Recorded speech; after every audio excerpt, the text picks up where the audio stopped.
I'm Adam Anshel for Pro Football Weekly with a positional analysis of the wide receivers in this year's draft.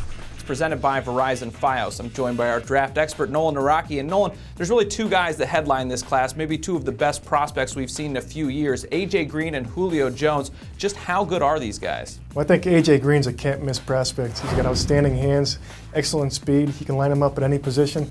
I think he's going to be an excellent pro. Julio Jones, to me, is very similar to Andre Johnson.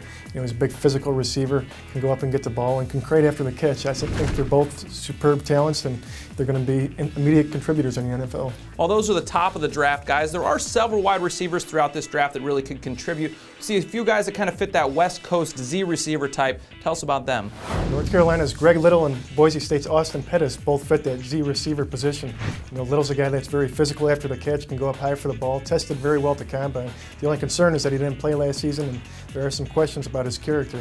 Pettis is a guy that's got excellent hands, doesn't have great speed or burst, doesn't stand out after the catch, but he's a guy that's very consistent catching the ball. And we also know how NFL teams love speed. There are a few receivers in this draft that are vertical threats for teams. Who are some of those guys? You got Pittsburgh's Jonathan Baldwin. He'll probably be drafted the first, top 50 pick. He has excellent size to go with his speed.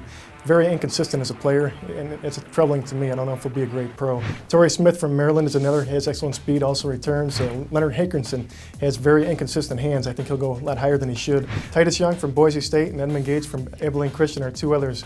I think they have that speed that you're looking for, and they can contribute as returners as well. Another role that wide receivers have found recently is that kind of niche slot receiver. Wes Welker's made it famous in recent years. Who are some guys that might fit that role? Well, you got Randall Cobb from Kentucky. He's a guy that's very shifty after the catch, very savvy. I think he's a guy that can get looks early in the second round. Greg Salas from Hawaii, I think, is a guy that's on the rise. He's another one that was very productive in a spread offense, but I think his production will translate to the pros. Jarrell Jernigan from Troy, Niles Paul from Nebraska, and East Carolina's Dwayne Harris, I think, all are solid inside receivers who could make a living helping out his return men as well. And there's a couple of guys still in the draft that are kind of moving up and down late in the game here for different reasons. Tell us about those. Indiana's Tannen Doss recently had surgery. I think he's sliding for medical concerns, could fall as far as the fourth round. On the other side, you got Chris Durham, who played with A.J. Green.